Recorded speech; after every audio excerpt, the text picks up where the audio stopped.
अस्सलामुअलैकुम। आप सभी लोगों का एक बार फिर से मैं खैर मकदम करता हूँ। आज मैं खत्ताती के ट्यूटोरियल का दूसरा वीडियो बनाने जा रहा हूँ। इस वीडियो में कुछ अलग भी बातें होंगी। सबसे पहले खत्ताती के बारे में मैंने पहले भी बताया था कि जैसे सभी काम आप करते हैं, सीखते हैं, इसी तरह यह भी एक काम है और मुश्किल जितने दूसरे कामों में आते हैं मुश्किलात, उससे कम जिस तरह का तरीका मैं अपने वीडियो में बताऊंगा, अगर उन सब पर थोड़ा थोड़ा अमल करेंगे तो बहुत ही आसानी से खत्ताती सीख सकते हैं। आज मैं खत्ताती के लिए एक फ्रेम ड्रॉ करके और तब आप लोगों को उर्दू हरूफ की खत्ताती करना बताऊंगा, जिससे मश्क करने में आपको बहुत ही आसानी होगी। सबसे पहले हम लोग बिस्मिल्लाहिर्रहमानिर्रहीम से शुरू करते हैं।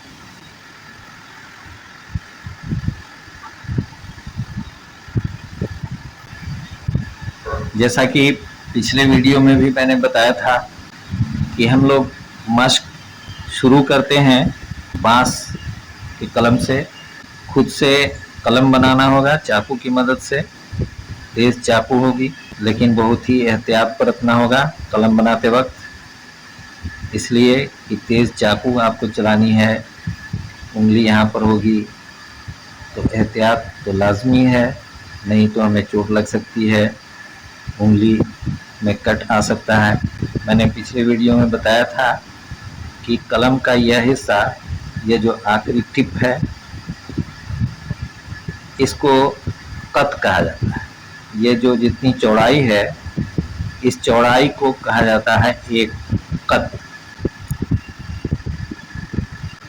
अब हम लोग इसके लिए एक फ्रेम तैयार करते हैं, जिससे कि उर्दू हरूफ की लंबाई, ऊंचाई कहाँ से शुरू करना है और कहाँ पर उसे लाकर छोड़ना है। अपने अंदर सिर्फ शौक पैदा करने की बात होती है, बाकी कोई भी काम इंसान के लिए मुश्किल नहीं है।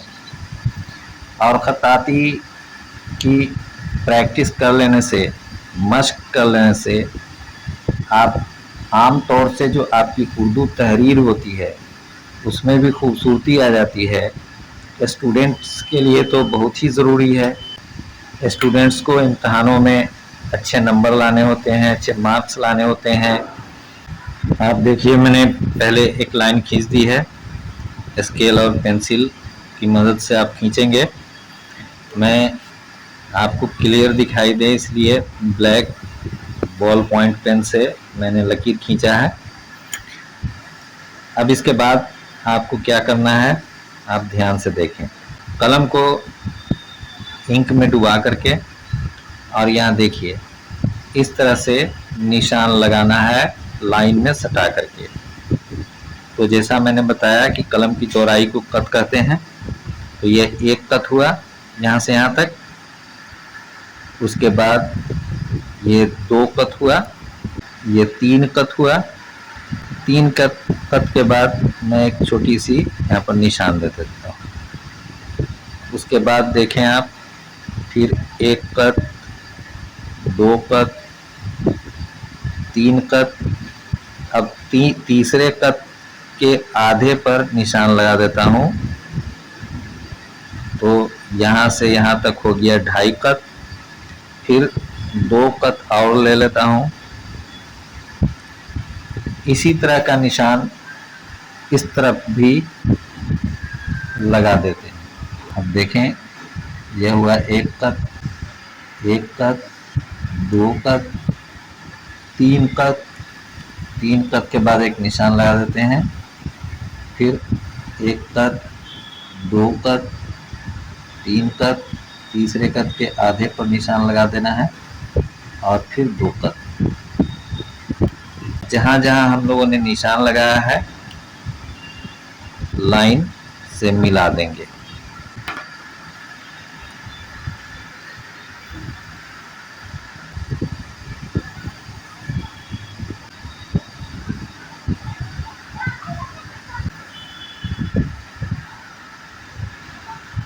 आप देख रहे हैं ये हम लोगों के पास 4 लाइनें तैयार हो गई हैं। सबसे पहली लाइन और सबसे आखिरी लाइन तो हद होती है कि इसके बाहर हमारी लिखावट नहीं जाएगी। ये दूसरी और तीसरी लाइन ये बहुत ही इम्पोर्टेंट है। इस लाइन को कुर्सी कहा जाता है।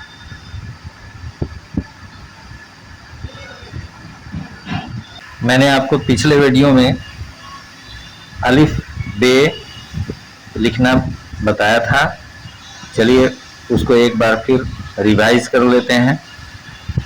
यहाँ देख रहे हैं कि इस लाइन और इस लाइन के बीच की दूरी है 2.5 कत।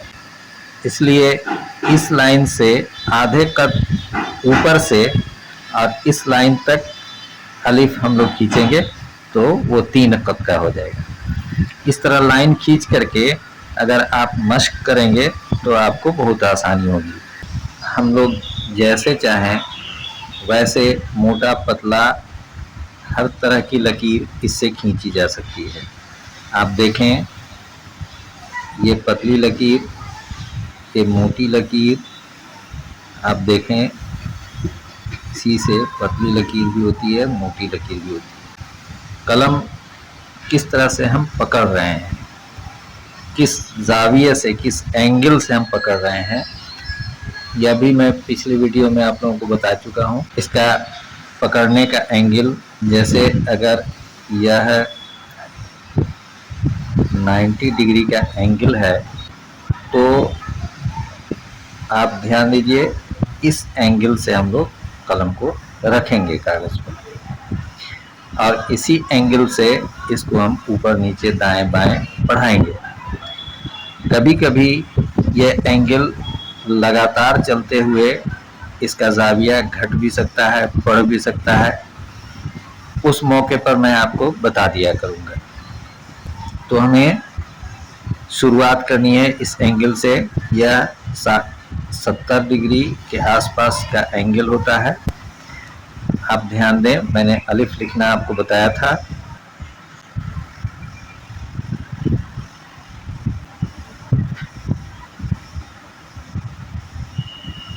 आपने देखा कि इस एंगल से जब हम कलम को पकड़ेंगे और नीचे की तरफ खींचेंगे तो ऐसी ही लकीर बनेगी और यह लकीर इस कलम की पूरी चौड़ाई का आधा से भी कम होता है। आप देखें कि इसकी पूरी चौड़ाई ये है, इस कत की मुकम्मल चौड़ाई। तो इस हिसाब से आप अंदाज़ा लगा लें कि ये आधे कत या उससे भी कम का है और ऊपर की जानिब ये पतला दिखाई देता है, नीचे की जानिब भी पतला दिखाई देता है, क्योंकि यहाँ पर जब हम ला के छोड़ते हैं तो यह खुद ब खुद पतला हो जाता है। पिछले वीडियो में देखे थे कि बे कैसे हम लोग लिखते हैं।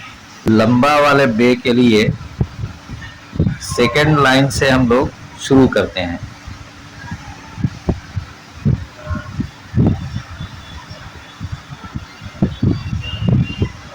आप ध्यान दे रहे होंगे कि कलम का जो टिप है, कत है, उसका एंगल बदल रहा है। ये कैसे बदलता है मैं आपको बताता हूँ।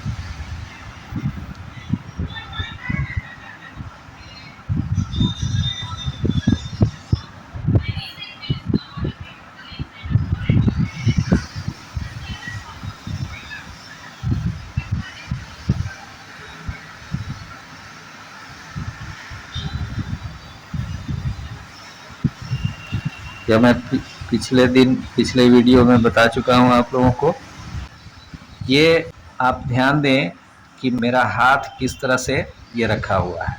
अब ये हाथ एक हरूफ को लिखने में दाएं बाएं हमें हाथ को खिसकाना नहीं है, ऐसे ऐसे नहीं खिसकाना है हाथ को।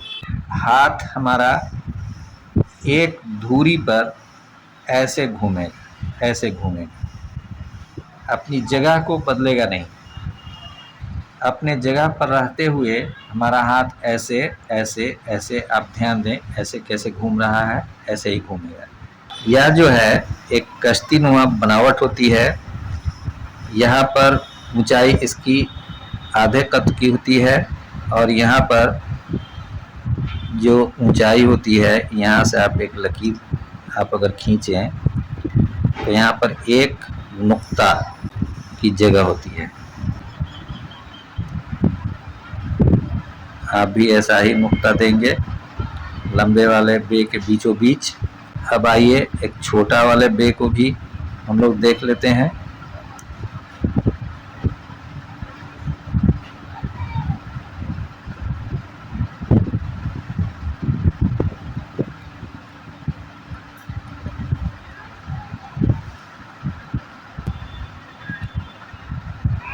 कि इस बे की बनावट में गौर कीजिए कौन कौन सी खास बात है।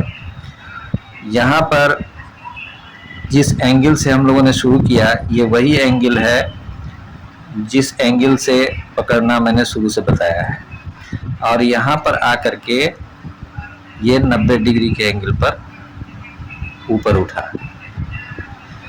दूसरी बात कि यहाँ पर देखिए इसकी चौड़ाई, बे की चौड़ाई कम है और यहाँ पर सबसे ज़्यादा, यहाँ के आगे सबसे ज़्यादा माने पूरी कद की चौड़ाई हो जाती है।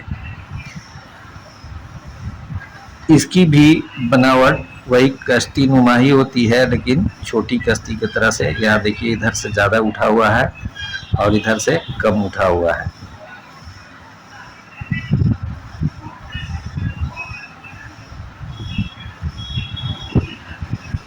तो अलिफ, बे और ते के बाद हम लोग अब जीम की बात करते हैं। ध्यान से देखिए,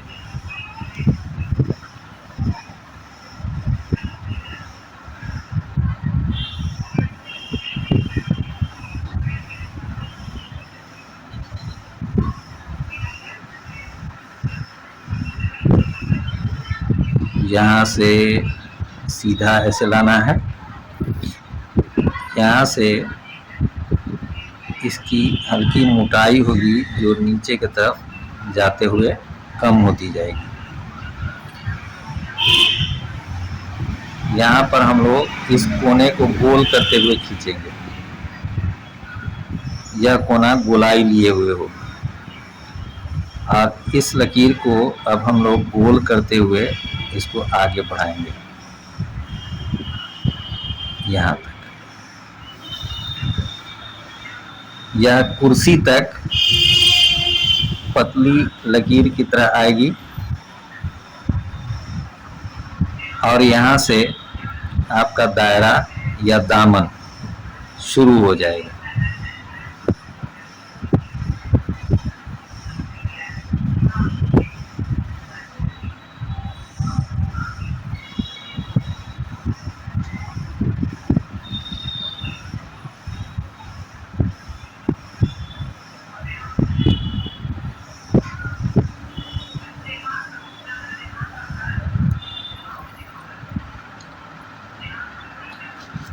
आप देखेंगे कि इसकी चौड़ाई 3.5 कद के आसपास होनी चाहिए।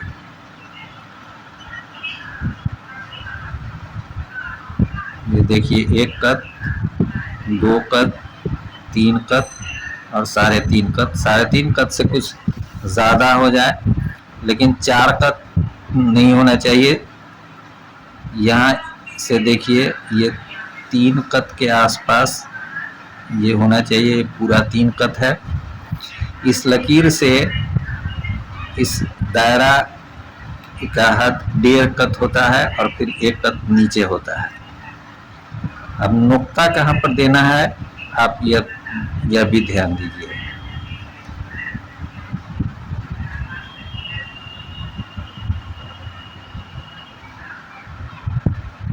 एक कद इधर, 1 कद इधर, 1 कद इधर। यहाँ इसकी दूरी भी 1 कद होती है।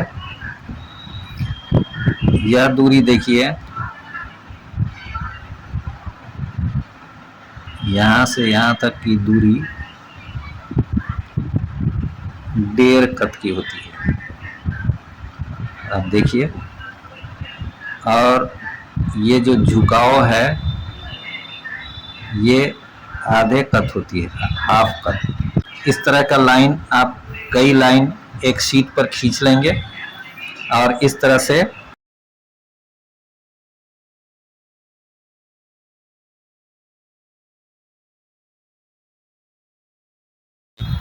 बे का मस्ट आप कैसे करेंगे।